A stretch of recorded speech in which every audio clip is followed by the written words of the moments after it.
अस्सलाम वालेकुम एवरीवन। आज हमारा रहेगा लेक्चर क्लास 11th इंग्लिश के राइटिंग स्किल्स के ऊपर। तो राइटिंग स्किल्स की पहले आपको मैं स्कीम ऑफ असेसमेंट बता देता हूँ आप लोगों की सिलेबस के अंदर जो आपको मिल जाएगी। फिर मैं आपको यहाँ पे बता देता हूँ कि आप लोगों को नोटिस राइटिंग, पोस्टर राइटिंग और एडवर्टीजमेंट राइटिंग, इन तीन में से वहाँ पे दो देखे होंगे क्वेश्चन में और दो में से आपको कोई एक करना पड़ेगा। इसका मतलब आपको दो तो ज़रूरी करनी ही होंगी, इन तीन में से आपको दो ज़रूरी करने हैं। ठीक, फिर आता है आपको लेटर राइटिंग होगी। वहाँ पे लेटरिंग के साथ को आपको कुछ वहाँ पे लेटर राइटिंग के साथ आपको कुछ भी ऑप्शन में दिया नहीं दिया गया होगा। बस लेटर राइटिंग वहाँ पे फॉर्मल आपको करनी ज़रूरी है। ठीक है, फिर आप आता है हमारे पास ईमेल राइटिंग भी आपको वहाँ पे ज़रूरी दी होगी कुछ ऑप्शन के बगैर, और वो होगी इनफॉर्मल ईमेल में। ठीक है, फिर आता है हमारे पास article writing, speech writing, report writing और डिबेट राइटिंग। इन चारों में से आपको वहाँ पे दो देखे होंगे, दो में से आपको कोई एक लिखना होगा। तो आपको कम से कम तीन तो आनी ही चाहिए। ठीक है ना, आर्टिकल में, स्पीच में और रिपोर्ट में और डिबेट में आपको कम से कम तीन आनी ही चाहिए। चार में से आपको कोई तीन आनी ही चाहिए। तो हम चलिए आपने अपना वीडियो स्टार्ट करते हैं नोटिस राइटिंग से। तो पहला हमारे पास जो आता है वो आता है हमारे पास नोटिस राइटिंग। नोटिस राइटिंग क्या होता है? नोटिस राइटिंग सिंपली एक फॉर्मल अनाउंसमेंट होती है। जो अनाउंसमेंट आप देखते हैं स्कूल्स में लगी होती है या फिर कॉलेज में लगी होती है, जो एक अनाउंसमेंट होती है group of people, assembly of people के लिए। तो अब उसी को हम बोलते हैं नोटिस। नोटिस जो नोटिस लगाते हैं उसी को बोलते हैं हम। फॉर्मल अनाउंसमेंट होती है उसको नोटिस बोलते हैं। तो इसमें हमें नोटिस जब लिखते हैं आप, तो नोटिस लिखने के टाइम पे आपको अब ये चीज़ें दिमाग में रखनी है कि पहले तो नोटिस जो है वो प्रॉपर फॉर्मेट पे लिखना है आपको। नोटिस की मैक्स जो वर्डिंग होनी चाहिए वो 50 वर्ड्स में आना, 50 वर्ड्स होने चाहिए नोटिस के अंदर। बॉडी के अंदर मैक्स, बॉडी आप छोटी भी लिख सकते हैं, मतलब 50 वर्ड मैक्स होंगे उसमें। ठीक, इंडायरेक्ट वो आपको इंडायरेक्ट स्पीच में लिखनी है। इंडायरेक्ट स्पीच और डायरेक्ट स्पीच आपको आप लोगों को पता होगी। इंडायरेक्ट स्पीच और डायरेक्ट स्पीच में आपको डायरेक्ट स्पीच में नहीं लिखनी है।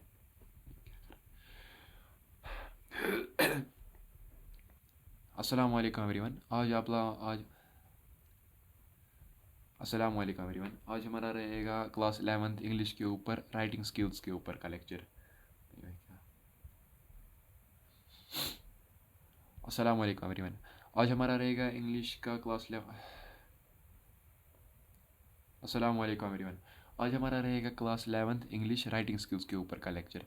तो इसके आपके 30 मार्क्स है जेके बोर्ड के अंदर। तो पहले आता है हमारे पास नोटिस राइटिंग। नोटिस राइटिंग क्या होता है? फॉर्मल अनाउंसमेंट होती है। हम जो स्कूल या स्कूल्स कॉलेज वगैरह में आप अनाउंसमेंट देखते हैं कि आप किसी एक पर्टिकुलर टॉपिक के बारे में या फिर किसी पर्टिकुलर इवेंट के बारे में जो कोई अनाउंसमेंट होती है उसको हम नोटिस बोलते हैं। ठीक है ना, उसको हम नोटिस लगाए होते हैं कि हम ये अनाउंसमेंट है हम एक ग्रुप ऑफ पीपल के लिए। ठीक, और नोटिस लिखने के टाइम पे आपको मतलब ये पॉइंट्स दिमाग में याद रखने हैं कि नोटिस जो है वो प्रॉपर फॉर्मेट पे आना चाहिए, 50 वर्ड्स उसमें मैक्स होने चाहिए। इनडायरेक्ट स्पीच के अंदर आपको वो लिखना है, और अवॉइड करना है use of any personal pronouns. Personal pronouns मतलब आई, वी, ऐसे ऐसे प्रोनाउंस आपको यूज़ नहीं करने हैं नोटिस के अंदर। ठीक है, और फिर आता है हमारे पास अगर हम फॉर्मेट देखेंगे नोटिस का, तो नोटिस का फॉर्मेट बहुत ज़्यादा सिंपल है। 10th में भी हमें नोटिस था, तो अब ये बहुत ज़्यादा सिंपल है। तो पहले आपको पहले आप ऊपर लिखेंगे नेम ऑफ द ऑर्गेनाइजेशन या फिर नेम ऑफ द इंस्टीट्यूट जिसने मतलब वो नोटिस इशू किया होगा।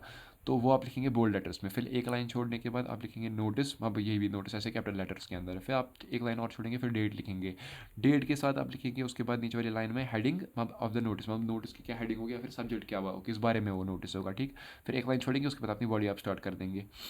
तो बॉडी के अंदर आपको लेकिन ये ध्यान रखना है कि बॉडी के अंदर आपको बॉडी के अंदर आपको मतलब ये करना है कि 50 वर्ड्स में मैक्स होना चाहिए बॉडी। और बॉडी के अंदर आपको ये ध्यान रखना है कि बॉडी में आपको इन 5 क्वेश्चंस का जवाब देना होगा कि what is the notice about, notice किस बारे में है। हु इज़ एड्रेसेड टू, अब ये किस किस किस पर्टिकुलर पीपल को ये एड्रेस हो रहा है, किस पर्टिकुलर लोगों को, किन लोगों को ये एड्रेस हो रहा है, उसको हम वो भी आपको यहाँ पे जवाब देना पड़ेगा उस बारे में कि मतलब जैसे अगर ये क्लास 11th के लिए नोटिस है तो आपको मेंशन करना है कि क्लास 11th के लिए नोटिस है। ठीक है ना, ये जो अगर इवेंट कोई हो रहा है तो वो इवेंट का आपने फॉर्मल अनाउंसमेंट कर दी, तो वो इवेंट कहाँ पे हो रहा है, वो इवेंट कब हो रहा है, और किसको कांटेक्ट करना है वो इवेंट के लिए, या फिर किसी और फॉर्मल अनाउंसमेंट के लिए, या फिर जैसे कि सिलेक्शन हो रही है बॉयज़ की फुटबॉल के लिए, तो मतलब उसके लिए आपको किसको कांटेक्ट करना है वो। फिर एक लाइन छोड़ने के बाद एंड पे आपको सिग्नेचर लिखना है, सिग्नेचर दे देना है अपना, नेम लिखना है और डेजिग्नेशन लिखना है। डेजिग्नेशन मतलब कि आपकी पोस्ट क्या है, आप हेड बॉय हो, आप हेड गर्ल हो, या फिर कुछ भी आपकी पोस्ट क्या है वो आपको लिखना है। ठीक है, नोटिस राइटिंग ये हो गया हमारा नोटिस राइटिंग। ये बहुत सिंपल है।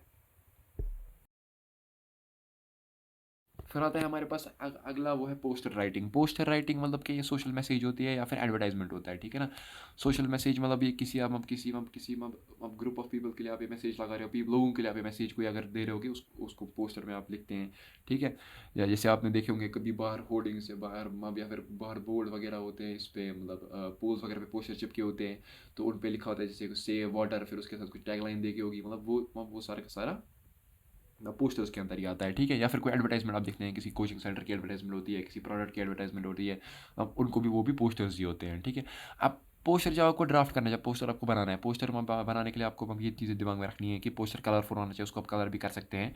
अगर आपके पास टाइम होगा बचा हो तो आप उसको हल्का सा शेड वेड कलर करा सकते हैं, ठीक है। वो अट्रैक्टिव होना चाहिए और वो टेम्पटिंग होना चाहिए, वो इंसान को दूर से दिख लगना चाहिए कि हाँ भाई ये कुछ ना कुछ क्रेजी तो है, ये कुछ अच्छा है, ये जिसको हम अब अप्रिशिएट कर सकते हैं, जिसके बारे में हम और जान सकते हैं। ज़्यादा डिटेल्स आपको पोस्टर्स के अंदर नहीं देनी है, ठीक है ना। हाईलाइट करना है सिर्फ इंपॉर्टेंट इश्यूज़ को आपको सिर्फ हाईलाइट करना है। जैसे कोई सेव वाटर का आप ये बनाता है तो वो सिर्फ उसी के रिलेटेड सिर्फ कुछ इंपॉर्टेंट पॉइंट्स उसके अंदर लिखेगा, ठीक है ना, ज़्यादा डिटेल नहीं देगा। ये आपको बॉक्स के अंदर बनाना है। इसमें आप स्लोगन्स भी यूज़ कर इसका इसमें आप स्लोगन्स भी यूज़ कर सकते हो, मतलब ड्राइंग भी कर सकते हो आप इसमें। ड्राइंग आप ऑप्शनल मर्जी है आपकी, ड्राइंग अगर टाइम होगा तो आपके पास, तो आप छोटी सी ड्राइंग बना सकते हैं और इसमें स्लोगन्स भी यूज़ होते हैं। थीम भी आपको मेंशन करनी है कि जो आप बना रहे हो वो किस बारे में बना रहे हो, ठीक है। लिटिल बिट ऑफ डिटेल्स में कुछ डिटेल्स भी आपको देनी होंगी उसमें, ठीक है। फिर नेम ऑफ इशू की अथॉरिटी, और जिसने ये पोस्टर इशू किया है हम उस अथॉरिटी का आपको नाम, जिसने बंदे ने जिसमें या फिर जिस ऑर्गेनाइजेशन ने इशू किया है उसको भी आपको नाम इसके अंदर लिखना है, ठीक है। तो इसमें पहले बॉक्स, तो इसके दो टाइप्स होते हैं इसके फॉर्मेट्स के। पहले तो आप देखेंगे, पहले हो गया पहला वाला जिसके अंदर पहले तो आपको बॉक्स बनाना नेसेसरी है। फिर आता है टाइटल आप ऊपर लिखेंगे, टाइटल के साथ आप हाईलाइट पॉइंट करेंगे, आप कुछ पॉइंट्स आप दे देंगे यहाँ पे हाईलाइट, फिर आप टाइटल लिखेंगे, फिर टाइटल के साथ आप कुछ हाईलाइटेड पॉइंट्स बनाए, आप कुछ भी हाईलाइट पॉइंट्स लिखेंगे। फिर आप स्लोगन्स दे देंगे, टैगलाइंस दे देते हैं, वो कोट्स में लिखते हैं कुछ, मतलब वैसी वैसी चीज़ें आप भी कुछ लिख सकते हैं उसके अंदर। फिर इलस्ट्रेशन विद कैप्शन, इलस्ट्रेशन मतलब विद कैप्शन मतलब कि आप पिक्चर्स भी बना सकते हैं उसके अंदर, ठीक है। फिर उसके बाद आपको डेट या फिर टाइम भी लिखना होगा। अगर हम कुछ इवेंट हो रहा है, इवेंट के बारे में आपने कुछ पोस्टर बनाया है तो, या फिर किसी इंस्टीट्यूट या फिर किसी कोचिंग सेंटर के बारे में आपने कुछ पोस्टर बनाया है तो वो कहाँ पे है और वहाँ पे मिलने के लिए टाइम क्या होना चाहिए वगैरह वगैरह, वो सभी आप यहाँ पे लिख सकते हैं। इवेंट डेट और टाइम लिखना है, कहाँ पे हो रहा है, कब किधर हो रहा है, ठीक है, और कब हो रहा है और किधर हो रहा है, ठीक है। अदर रिलेटेड इंपॉर्टेंट और इन्फो, और अदर रेलेवेंट इन्फो मतलब कि जो उसके रिलेटेड और थोड़ी रेलेवेंट इन्फो होगी वो भी आप यहाँ पे इसमें अंदर दे सकते हैं। और कॉन्टैक्ट इन्फो एंड पे ज़रूरी, और इशूइंग अथॉरिटी ज़रूरी। आपको ये दोनों बहुत ज़्यादा इंपॉर्टेंट है कि आप कॉन्टैक्ट इन्फो भी रखें और इशूइंग अथॉरिटी भी रखें, ठीक। ये हो गया इसका एक टाइप। दूसरा आप है कि इस तरीके से भी एक पोस्टर बना सकते हैं, ये भी आपका एक और तरीका होगा जिससे आप पोस्टर बना सकते हैं कि पहले आप स्टार्टिंग में आप इशूइंग अथॉरिटी का नाम लिख दीजिए, ठीक है ना। पिछले वाले में हमने एंड पे लिखा था, इसमें आप पहले ही लिख दीजिए, ठीक है। वो भी हम ये भी टाइप इसमें ऐसे भी आप लिख सकते हैं, ठीक है। फिर उसके बाद टैगलाइन दे दीजिए, उसके बाद टाइटल लिख दीजिए कि हम नेम ऑफ द इवेंट क्या है, या फिर टाइटल क्या है उसमें जो अभी आप जिस बारे में आपने पोस्टर बनाया है, कि वो एग्जीबिशन अगर कुछ होगा, फिर वर्कशॉप अगर कुछ होगी उसके बारे में। फिर स्पेशल अट्रैक्शन मतलब कि आप कोट्स वगैरह लिख सकते हैं उसके अंदर, ठीक है। उसके बाद फिर इलस्ट्रेशन में कैप्शन मतलब कि आप पिक्चर्स बना सकते हैं कुछ उसके अंदर। और जो मैंने इसको जो मैंने आपको इससे पहले भी बताया कि हम अगर कुछ इवेंट वगैरह है तो कब है वो, किधर है वो, डेट और टाइम क्या है उसका, और अदर रेलेवेंट इन्फोज, और एंड पे कॉन्टैक्ट इन्फो, ठीक। ये हो गया हमारा यहाँ पे पोस्टर राइटिंग। फिर आता है हमारे पास तीसरा, वो हो गया हमारे पास एडवर्टाइजमेंट राइटिंग। एडवर्टाइजमेंट राइटिंग कुछ नहीं, ये भी बहुत ज़्यादा सिंपल है। एडवर्टाइजिंग राइटिंग सब में मेरे हिसाब से इसमें सबसे सिंपल होगा कि अब ये एक impersonal form of communication which is paid for by marketers to promote some goods और सर्विसेज। मतलब ये जो मार्केटर्स हैं वो बनाते हैं एडवर्टीजमेंट करते हैं अपने, अब जैसे आप उनका कोई प्रोडक्ट होगा या फिर उनकी कोई सर्विस होगी उसको एडवर्टीजमेंट करते हैं, उन्हीं को बाहर चिपका देते हैं, होर्डिंग्स वगैरह पे लगा देते हैं, वो एक हिसाब से वो एडवर्टाइज करते हैं उसको एक हिसाब से। तो वही होते हैं एडवर्टाइजमेंट्स, ठीक है। आपने बहुत सारे एडवर्टाइजमेंट देखे होंगे कि मतलब ये हमारा ये चीज़ है, ये हमारा वो चीज़ है, तो ये हमारी सर्विस है, हम यहाँ आ सकते हैं, वहाँ आ सकते हैं, मतलब आप यहाँ आइए, आपको ये मिलेगा, वो ये भी सब कुछ एडवर्टाइजमेंट ही होता है, ठीक। अब कॉमन मोड्स क्या होते हैं एडवर्टाइजमेंट के, वो होते हैं हमारे पास न्यूज़पेपर्स होते हैं, मैगजीन्स होते हैं, टेलीविजन होता है, रेडियो होता है, और इंटरनेट भी बहुत बहुत बड़ा जो है सोर्स है एडवर्टीजमेंट करने का, ठीक। फिर आता है इसके अब टाइप्स हैं, ये आप टाइप्स याद रखिएगा कि भाई बहुत ज़्यादा ज़रूरी है ये, अब एग्जाम पॉइंट ऑफ व्यू से बहुत ज़्यादा ज़रूरी है कि टाइप्स मतलब किस टाइप पे आपको जो अब वो दिया होगा, ये आप इसी से समझ सकते हैं। ये आप जो आपको वहाँ पे क्वेश्चन में दिया होगा कि आपको कौन किस पे एडवर्टाइजमेंट लिखना होगा, वो आपको इसी से समझ जाएगा कि वो क्या है।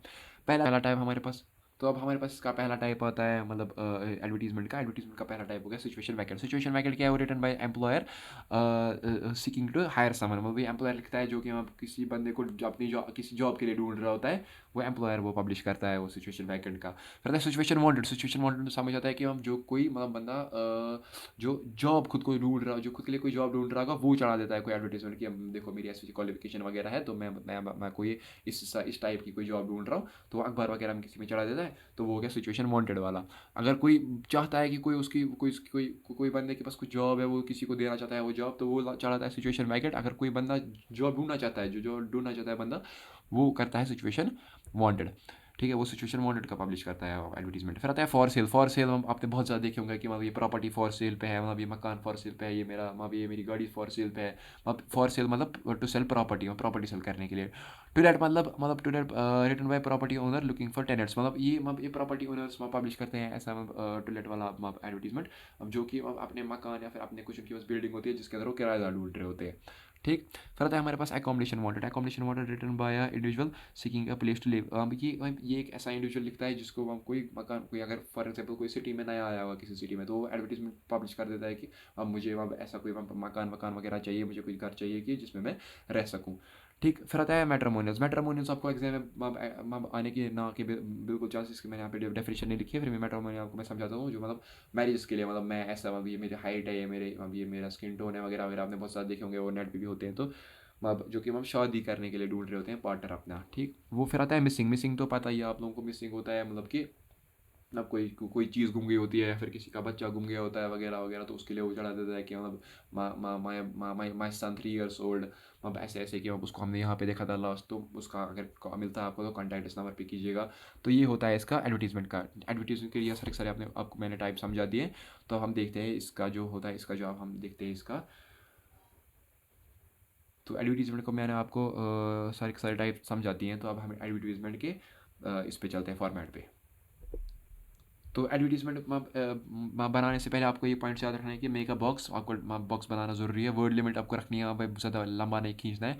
रेलेवेंट पॉइंट, सिर्फ रेलेवेंट पॉइंट्स के बारे में लिखना है कि आप अगर कोई चीज़ आपको ऐसे सिचुएशन वैकेंट है, तो आप उस बंदे को सिचुएशन वैकेंट मतलब वो कोई एम्प्लॉयर ढूंढ रहा है अपने अपने किसी बिजनेस के लिए, तो वो सिर्फ उसी रिलेटेड बात करेगा ना। तो आपको भी उसी जो आपको वहाँ पे टाइप दिया होगा तो आपको उसी रिलेटेड सिर्फ बात करनी है। फिर आता है हमारे पास अब इसका फॉर्मेट बहुत ज़्यादा सिंपल है। पहले आपको बॉक्स बनाना है, फिर ऊपर आप लिख दीजिएगा टाइटल या फिर हेडिंग जो भी वो चीज़ हो गया, सिचुएशन वैकेंट हो गया, टू लेट हो गया, टू सेल हो गया, अब ये हो गया। अब यहाँ पे आपको टाइटल लिखना है, ठीक है, जो टाइटल आपको दिया होगा क्वेश्चन के अंदर ही। ठीक है। फिर body of the advertisement, body आपको खुद ही बनानी है। बॉडी में बहुत ज़्यादा सिंपल है, सिचुएशन वैकेंट होगा तो अब आपको बताना है कि मैं इस काम के लिए किसी एक एम्प्लॉयर को ढूंढ किसी इंडिविजुअल को ढूंढ रहा हूँ जो कि मैं इस काम के लिए अगर कोई आ सकता है तो मुझे कॉन्टैक्ट कीजिएगा। और एंड पे कॉन्टैक्ट डिटेल्स बहुत ज़्यादा इंपॉर्टेंट। ठीक है, कॉन्टैक्ट डिटेल्स भी आपको बहुत ज़्यादा इंपॉर्टेंट होती है इसके अंदर। ठीक। ये हो गया यहाँ पे हमारा एडवर्टीजमेंट राइटिंग। फिर आता है हमारे पास अगला टाइप होता है लेटर राइटिंग। लेटर राइटिंग मतलब क्या, message conveyed from one person to other. मतलब ये लेटर क्या होती है, लेटर आपको पता होगी पुराने समय में लेटर भेजा करते थे, मतलब ये मैसेज होती है किसी एक इंडिविजुअल से किसी दूसरे इंडिविजुअल के लिए, मतलब किसी एक पर्सन से किसी दूसरे पर्सन के लिए जो मैसेज कन्वे होती है, मतलब उसको हम बोलते हैं लेटर भेजना। ठीक है। लेटर आप दो टाइप्स की होती है, फॉर्मल एक होती है इनफॉर्मल। इनफॉर्मल जो है वो आपके सिलेबस में इस बार नहीं है। ठीक। और जो फॉर्मल है, फॉर्मल होती है वो लेटर जो कि हम बिजनेस में भेजते हैं, बिजनेस फर्म्स में भेजते हैं, हम न्यूज़पेपर्स में भेजते हैं हम। फिर अगर आपको किसी न्यूज़पेपर के एडिटर को आपको कुछ बताना होगा किसी टॉपिक रिलेटेड, तो आप उसको लेटर भेजते हो फॉर्मल मैनर के अंदर, क्योंकि आप उसको जानते नहीं हो। ठीक। ऑब्वियसली। तो उस हिसाब से एप्लीकेशन में अगर आप भेजनी होती है उस हिसाब से, मतलब आप किसी एप्लीकेंट को अगर आपको भेजनी होगी तो उसको भी फॉर्मल लेटर भेजते हैं हम। तो फॉर्मल लेटर एक हिसाब से मानिए कि जो आप अपने क्लोज को नहीं भेज सकते, अपने रिलेटिव अपने फ्रेंड्स वगैरह को आप नहीं भेज सकते, उसको बोलते हैं फॉर्मल लेटर्स। मतलब जो आप बिजनेस रिलेटेड भेज सकते हो, मतलब वैसी ऐसी अब काम रिलेटेड एक हिसाब से आप मानिए। तो इसका फॉर्मेट में पहले तो फॉर्मेट में सेंडर डिटेल होनी चाहिए, पहले तो आपका ऊपर सेंडर डिटेल, ठीक है ना, जो भेज रहा है। फिर डेट होना चाहिए, फिर उसके बाद रिसीवर डिटेल जिसको आप लेटर भेज रहे हो। ठीक है। फिर सब्जेक्ट लाइन के किस बारे में है ये। फिर सैल्यूटेशन मतलब रेस्पेक्टेड सर वगैरह। ठीक है। फिर बॉडी भी शॉर्ट ही लिखनी है, उतना भी ज़्यादा लेंथी नहीं करना है ये। फिर उसके बाद कॉम्प्लीमेंट्री क्लोज के बाद आपको सेंडर का नाम और उसके बाद सिग्नेचर और अपना डेफिनेशन। ठीक। अब हम देखते हैं इसकी एक एग्जाम्पल भी। जैसे ये एक एग्जांपल है हमारे पास फॉर्म लेटर की। A student of your school saved two boys from drowning in the canal where they fell accidentally putting down his own life in danger. As the principal of the school, write a letter to the advisor of the Lieutenant Governor of Jammu and Kashmir UT that your student's name may also be included in the list of persons going to be awarded with bravery awards or Republic Day. तो word limit 120 to 150 words. तो आपको इस पे एक letter लिखनी है। तो आप इस पे एक लेटर कैसे लिखोगे कि मतलब इस पे भी एक लेटर लिखना बहुत सिंपल है कि आप आपका कोई आप इसको पता है, आप लोगों को पता है कि आप एक प्रिंसिपल हो किसी स्कूल के, कोई भी स्कूल का नाम नहीं लिखा है तो आप XYZ स्कूल लिख दीजिएगा, फिर कोई भी स्कूल लिख दीजिएगा। तो आप स्कूल के प्रिंसिपल हो, तो आपके एक स्कूल आपके दो बच्चे जो है स्कूल के, वो कहीं पे किसी कैनाल में डूब रहे थे, तो उनको किसी और एक बच्चे ने बचाया है, तो उस बच्चे का नाम आप लेफ्टिनेंट गवर्नर को लेटर भेजोगे, लेफ्टिनेंट गवर्नर के एडवाइजर को लेटर भेजोगे कि उसका नाम भी ब्रेवरी अवार्ड्स में लिखा जाए। तो इस पर आप कैसे लेटर लिखोगे आपको मैं शॉर्ट में बताऊंगा ये, क्योंकि आप लोग ने ये जो लेटर राइटिंग है, फॉर्मल लेटर राइटिंग, ये भी आपको 10th में ऑलरेडी किया गया है। ठीक। तो पहले आप लिखिएगा, जैसे पहले आप लिखेंगे XYZ स्कूल। ठीक है, XYZ स्कूल। फिर हम उसके बाद लिखेंगे यहाँ पे श्रीनगर। श्रीनगर, या फिर आप कोई भी जगह यहाँ पे जहाँ पे कोई भी डिस्ट्रिक्ट आपकी, और उसके बाद पिन कोड दे दीजिए, जैसे कोई भी दे दीजिए 190020 दे देता हूँ, जैसे कोई भी पिन कोड, ठीक। ये हो गया हमारे पास पहला तो पार्ट सेंडर डिटेल्स हो गई है। मैंने जो आपको पहले बताया कि फॉर्मेट में आपको बताया कि पहले सेंडर डिटेल, फिर हो गई सेंडर डिटेल्स। फिर उसके बाद आता है हमारे पास डेट लिखना है, जैसे 28 दिसंबर लिख लेता हूँ मैं, 28 दिसंबर 2024 लिख लूँगा मैं। ये हो गया हमारे पास डेट। फिर आता है हमारे पास रिसीवर्स एड्रेस। रिसीवर्स एड्रेस आप क्या लिखेंगे, द एडवाइजर। ये आप किसको भेज रहे हैं, आप लेफ्टिनेंट गवर्नर को नहीं भेज रहे हैं, आप उसके एडवाइजर को भेज रहे हैं, तो आप लिखेंगे the advisor, the advisor, the advisor lieutenant governor, LT governor, ठीक। फिर आप लिखेंगे उसके बाद जम्मू एंड कश्मीर, क्योंकि कहाँ के हैं ये, जम्मू एंड कश्मीर के, ऑब्वियसली, तो इसलिए आप लिखेंगे फिर पे जम्मू एंड कश्मीर। फिर उसके बाद आप सब्जेक्ट लिखेगा, यहाँ पे सब्जेक्ट को आप क्या लिख सकते हैं कि यहाँ पे include the student of our school in the list of the students going to be awarded with bravery awards. यहाँ पे सब्जेक्ट होगा। उसके बाद आप बॉडी, उसके बाद लिखेगा आप, उसके बाद सैल्यूटेशन रेस्पेक्टेड एडवाइजर आप लिखेगा। उसके बाद बॉडी, फिर बॉडी के बाद एंड पे आप लिखेगा अपना, आप सेंटर का नाम से आपका कुछ भी नाम होगा, प्रिंसिपल है तो यहाँ पे तो आप कुछ भी नाम लिखेगा। उसके बाद अपना सिग्नेचर कर दीजिए, एंड पे डेजिग्नेशन के प्रिंसिपल ऑफ द स्कूल। तो बस इतना ही हो गया हमारे पास लेटर राइटिंग का। आता है हमारे पास ईमेल राइटिंग। तो ईमेल राइटिंग क्या होता है, message convert from one person to another person through internet. अब ये भी एक सबसे मैसेज ही है, जैसे लेटर मैसेज थी वैसे ये भी मैसेज ही है, लेकिन ये किससे थ्रू होती है, ये होती है इंटरनेट के थ्रू, ठीक है। अब इसमें आते हैं दो टाइप्स, होता है फॉर्मल ईमेल और दूसरा होता है इनफॉर्मल ईमेल। फॉर्मल ईमेल आप लोगों को सिलेबस के अंदर नहीं है, हमें इनफॉर्मल ईमेल रिटर्न। अब ये रिटर्न ये किसको आप लिखते हैं, पर्सनल कम्युनिकेशन को लिए लिखते हैं, आप किसी रिलेटिव को, किसी फ्रेंड को वगैरह वगैरह, क्लोज फैमिली मेंबर को आप लिखते हैं ये, ठीक है। Instead of business users, business use के वगैरह जो आप जिसको भी क्या करेंगे, फ्रेंड को हो गया, रिलेटिव को हो गया, किसी कलीग को हो गया, किसी कज़न को हो गया, जो आपका खास है, उसके साथ ही आप उसके साथ आप इनफॉर्मल वे में ईमेल भेजते हैं उसको, आप इनफॉर्मल, ठीक है, ईमेल। तो अब इसका फॉर्मेट क्या है, इसका फॉर्मेट बहुत ज़्यादा सिंपल है। सेंडर का पहले तो आप सेंडर्स ईमेल लिखेंगे, ठीक है, सेंडर्स ईमेल फ्रॉम, फिर लिखेंगे आप रिसीवर का ईमेल, ठीक है। फिर आप लिखेंगे सब्जेक्ट के बाद सैल्यूटेशन के बाद बॉडी के बाद कंप्लीटली क्लोज, फिर उसके बाद एंड पे sender's name, designation and other details, ठीक है। तो अब इसका फॉर्मेट मैं आपको दिखा देता हूँ। तो ये है हमारे पास ईमेल का फॉर्मेट। ईमेल में भी इनफॉर्मल ईमेल का फॉर्मेट है, ये बहुत ज़्यादा सिंपल है। जैसे कि फॉर एग्जांपल फ्रॉम, जैसे आप किससे भेज रहे हैं, ये पहले तो आपको फ्रॉम लिखना है, जो मैंने उनका बताया कि जैसे सेंडर्स ईमेल, तो सेंडर ईमेल जैसे यहाँ पे ये हो गया, ठीक है। फिर हो गया उसके बाद टू किसको, जैसे किसी को भी ABCD 1 2 3 4 कोई भी जो अभी आपका, फिर आता है कार्बन कॉपी, फिर CC मतलब कार्बन कॉपी मतलब कि अगर आपको ये अपने बहुत सारे फैमिली ग्रुप के अंदर भेजना है, ये आपको फैमिली ग्रुप्स को किसी बहुत बहुत सारे लोगों को भेजना है, कज़न को भी भेजना है, बहुत सारे कज़न को भेजना है, तो उनमें आप उनका भी ईमेल लिख सकते हैं, वो कार्बन कॉपी में आता है, ठीक है ना। फिर उसके बाद सब्जेक्ट में जो भी रिगार्डिंग टॉपिक आपका होगा उसके साथ उसके बारे में वो आपका सब्जेक्ट होगा। फिर dear friend, dear mom, dear dad, किसी को भी आप जिसको भेजेंगे। फिर हो गया उसके बाद बॉडी के बाद एंड पे यूएस लविंगली या फिर ओबीडियंटली, और नाम आपका एंड पे ABCD। तो ये होता है हमारा सिंपली ईमेल। फिर होता है हमारे पास आर्टिकल राइटिंग क्या है, हमारे पास आर्टिकल राइटिंग है, हमारे पास writing info and interesting content about a specific topic. किसी स्पेसिफिक टॉपिक के बारे में अगर कोई इंसान अगर कुछ इन्फॉर्मेटिव उसके पास उस टॉपिक के बारे में लिखता है, इंटरेस्टिंग कंटेंट के बारे में कुछ इन्फॉर्मेटिव लिखता है, अब जो न्यूज़पेपर में देखे होता है, जैसे मैगजीन्स में देखे होता है, मोस्टली मैगजीन में होता है, ब्लॉग्स में होता है, फिर वेबसाइट्स पर आप देखते हैं बहुत सारे आर्टिकल छपे होते हैं किसी स्पेसिफिक टॉपिक के बारे में, उसके बारे में बहुत कुछ लिखा होता है, तो उसको हम बोलते हैं आर्टिकल, ठीक है। अब आर्टिकल फॉर्मेट क्या, आर्टिकल का फॉर्मेट बहुत ज़्यादा सिंपल है। अब ये इंसान के सिर्फ अपनी थिंकिंग के ऊपर जाता है आर्टिकल कि आप कैसे आर्टिकल लिखेंगे, ठीक है। तो पहले तो है फॉर्मेट में पहले तो हेडिंग या फिर टाइटल जिस बारे में भी होगा वो, ठीक है। फिर हो गया उसके बाद लाइन हैविंग द राइटर से, उसके बाद राइटर का नेम, उसके बाद डायरेक्ट बॉडी आप स्टार्ट करते हैं, ठीक है। फिर बॉडी कम से कम 2 या 3 पैराग्राफ्स की होनी चाहिए, कम से कम 120 to 150 वर्ड्स की भी होना चाहिए अच्छे से। फिर आता है कंक्लूजन में आप तो पहले ending paragraph article with an opinion और रिकमेंडेशन, ठीक है ना। अब जब आप आर्टिकल आपको एंड करना है, तो आर्टिकल एंड करने के टाइम आप जो एंड का पैराग्राफ होगा उसमें आप एंड पे आप अपना एक ओपिनियन देंगे, जो अपने टॉपिक के बारे में बात की उसका अपना एक ओपिनियन देंगे उसके अंदर, या फिर अपनी कोई रिकमेंडेशन अगर देंगे, कोई चेंज वगैरह आपकी आप दिमाग में होगी तो वो आप उसके अंदर लिख सकते हैं। तो इसका शॉर्ट में इसका फॉर्मेट बहुत ज़्यादा सिंपल है। पहले तो हेडिंग हो गया, हेडिंग टाइटल, उसके बाद हो गया किससे कोई भी जिससे भी जो भी लिख रहा होगा उसका नाम बाय ABCD, फिर उसके बाद बॉडी डायरेक्ट स्टार्ट होती है। तो ये हो गया हमारे पास आर्टिकल का फॉर्मेट। तो फिर आता है हमारे पास स्पीच राइटिंग क्या है, इट्स अ फॉर्मल एड्रेस और discourse deliver to an audience. में अब ये एक कोई किसी टॉपिक के बारे में आप लोगों को बताते हो, वो टॉपिक आप लोगों के साथ शेयर करते हो, अपना ओपिनियन बताते हो लोगों को उसी टॉपिक के बारे में। जैसे आप असेंबली में बहुत सारे लोगों ने स्पीच दी होगी, तो अब वही होता है, ये बहुत सा सिंपल है, ठीक। और ये it is structure around a purpose, ये सिर्फ एक पर्पस के इर्द गिर्द आप जो भी आपका टॉपिक होता है उसी पर्पस के अराउंड आप लोगों को बता रहे होते हो, ठीक है ना। It aims to convey that purpose with logically connected ideas and provide sufficient supporting evidence to back that idea, ठीक।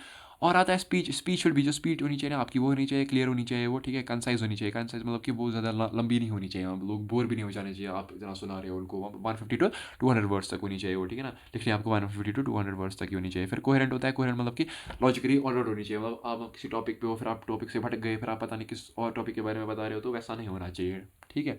फिर अब आता है कि अब जो आपको अगर आप स्पीच लिखनी होगी तो उसके लिए आपको कैसा फॉर्मेट रखना है याद कि पहले तो स्पीच में आपका पहले होता है इंट्रोडक्शन। इंट्रोडक्शन में आपकी ग्रीटिंग पर्सनल आप इंट्रो, अब पहले आप बताओगे कि respected sir, respected ma'am, respected principal sir, respected audience में वगैरह वगैरह, ठीक है ना, वो आप बताओगे। उसके बाद अपना नाम बताओगे कि मैं, मेरा नाम ये है, ठीक है। फिर उसके बाद अटेंशन ग्रैबर। अटेंशन ग्रैबर मतलब कि आप स्पीच जो है वो स्टार्ट करोगे किसी कोड्स के साथ, आप कर सकते हो स्पीच स्टार्ट की जिससे लोगों का अटेंशन जो है, लोगों का अटेंशन जो है वो आपकी तरफ आए और लोग आपको सुने, ठीक है। इंट्रोड्यूस द टॉपिक, फिर आपको टॉपिक भी इंट्रोड्यूस कर रहे हैं उसके साथ कि आज मेरा टॉपिक ये है और इस बारे में बात करने जा रहा हूँ वगैरह वगैरह, ठीक है ना। फिर आता है बॉडी। बॉडी में आपको पहले तो एडवांटेज और डिसएडवांटेज बतानी है जो आपका टॉपिक है उसके बारे में।